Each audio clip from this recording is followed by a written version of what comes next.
और इसीलिए सवाल खड़े हो रहे हैं कि जो भक्त नारायण साकारहारी और भोले बाबा के चरणों की धूल को पाने के लिए अपनी जिंदगी तक को दांव पर लगा देता है, उन भक्तों पर जब इतना बड़ा संकट आया तो वो बाबा फरार बताया जा रहा। फिलहाल पुलिस छापेमारी कर रही है और मैनपुरी से लेकर आगरा से लेकर एटा तक के घरों में उनके निवास स्थानों पर तलाश जारी है और जानने की कोशिश कि चूक कहां हुई। फिलहाल एक हाई लेवल इंक्वायरी गठित कर दी गई इस पूरे मामले में, जो पुलिस इस पूरे मामले में अब जांच कर रही है।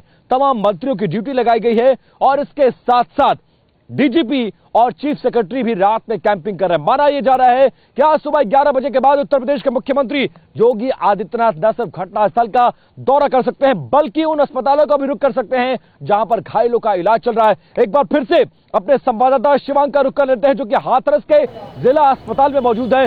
शिवांग, अब चूंकि देखिए जो होना था वो हो गया है, लेकिन अब शासन और प्रशासन क्या कुछ कर रहा है? जो चश्मदीद हैं वो क्या बता रहे हैं, क्यों घटना हुई और वहां पर जहां पर आप मौजूद हैं वहां पर मंजर कैसा है? क्योंकि इतनी बड़ी तादाद में लोगों की मौत, लाशों का अस्पतालों में बिखरा होना, चश्मदीदों का वहां पर होना, परिवार वहां पर है, क्या कुछ कह रहे हैं लोग, क्या बता रहे हैं लोग, किसकी गलती बता रहे हैं?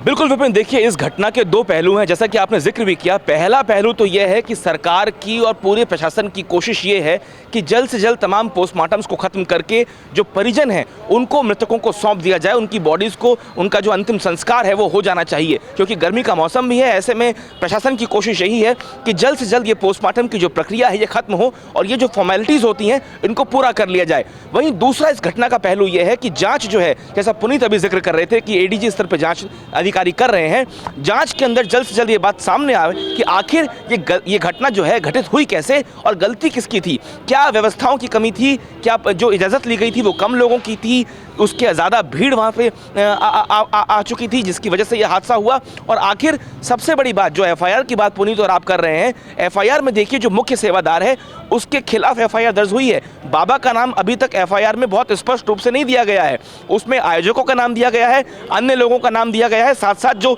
मुख्य सेवादार है उनका नाम दिया गया है। ये भी अपने आप में कहीं ना कहीं बहुत बड़े सवाल खड़े करता है कि 122 लोगों की मौत की पुष्टि हो जाने के बाद आखिर बाबा हैं तो है कहां। मैं आपको अस्पताल का माहौल दिखाता हूं पहले। ठीक है। आम दिनों में सुबह सुबह इस वक्त बिल्कुल सरकारी अस्पतालों का माहौल ऐसा नहीं होता है, लेकिन यहां जिस तरह की हलचल है, जिस तरीके से परिजन आज आ चुके हैं, जिस तरीके से डॉक्टरों की भीड़ है, कहीं ना कहीं अपने आप में ये तस्वीर, आज की सुबह की तस्वीर बेहद डरावनी है, खौफनाक है।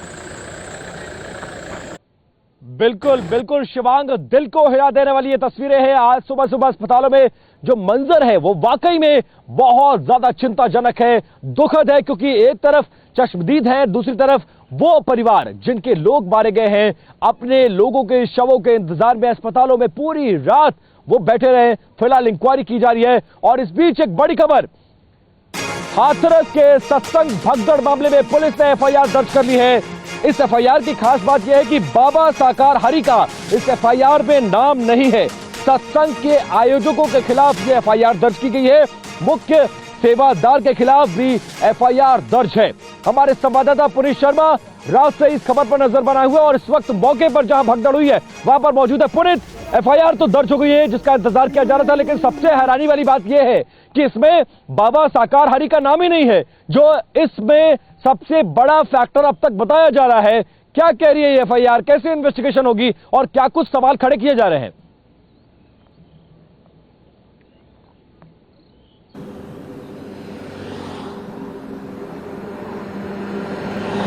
देखिए, बिल्कुल इस पूरे मामले में सबसे पहले बाबा के ऊपर उंगली उठ रही थी, उनके सेवादारों के ऊपर उंगली उठ रही थी। सेवादार देव प्रकाश मधुकर जो मुख्य सेवादार है उसके खिलाफ एफआईआर दर्ज की गई है। इसके अलावा अज्ञात सेवादारों के नाम पर भी एफआईआर दर्ज की गई है, लेकिन इसमें बाबा के खिलाफ एफआईआर के में नाम का जरा भी जिक्र नहीं है। सवाल ये उठता है कि आखिर इन्वेस्टिगेशन किस आधार पर और किस तरीके से की जा रही है। दूसरी तरफ बाबा के बयान इस पूरे मामले में काफी इंपॉर्टेंट हो जाते हैं, क्योंकि जिस वक्त भगदड़ मची उस वक्त बाबा के चरणों की धूल को नमन करने के लिए भीड़ वहां पर आपस में लड़ी जा रही थी और इसी वजह से भगदड़ मची। तो बाबा का स्टेटमेंट काफी ज्यादा इंपॉर्टेंट हो जाता है। तो ऐसे में बाबा आखिर क्यों नहीं पुलिस और प्रशासन की कानून की मदद करने के लिए आगे आ रहे हैं, क्यों भागते फिर रहे हैं और पुलिस उन तक कैसे नहीं पहुंच पा रही है, ये अपने आप में एक बहुत बड़ा सवाल भी खड़ा हो जाता है। एफआईआर में जो मुकदमा दर्ज हुआ है उसमें धाराएं जो लगाई गई हैं वो भारतीय न्याय संहिता की धारा 105, 110, 126, 223 और 238 के तहत मुकदमा दर्ज किया गया है। एविडेंस को मिटाने के तहत भी मुकदमा दर्ज किया गया है,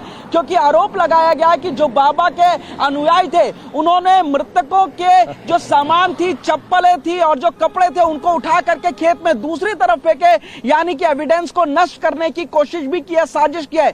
ये आरोप भी बाकायदा एफआईआर में लगाया गया। तो सवाल यही उठता है कि क्या सिर्फ आयोजक इस पूरे हादसे के जिम्मेदार हैं, क्या बाबा जिम्मेदार नहीं थे? और एफआईआर इतनी जल्दबाजी में आखिर पुलिस ने बिना इन्वेस्टिगेशन के कैसे दर्ज की? आखिर बाबा का नाम इस पूरे मामले में क्यों नहीं है? और सबसे बड़ी बात, कई जिलों में लगातार बाबा को जब तलाशने की कोशिश की जा रही है तो पुलिस आखिर उस तक क्यों नहीं पहुंच पाई? और बाबा खुद ही मानवीय आधार पर इतने 122 उनके जो भक्तों की मौत हो गई है उनमें शोक संवेदना प्रकट करने के लिए, श्रद्धांजलि देने के लिए आखिर आगे क्यों नहीं आ रहे हैं? आस्था को लेकर के ये भारी भीड़ उमड़ी थी।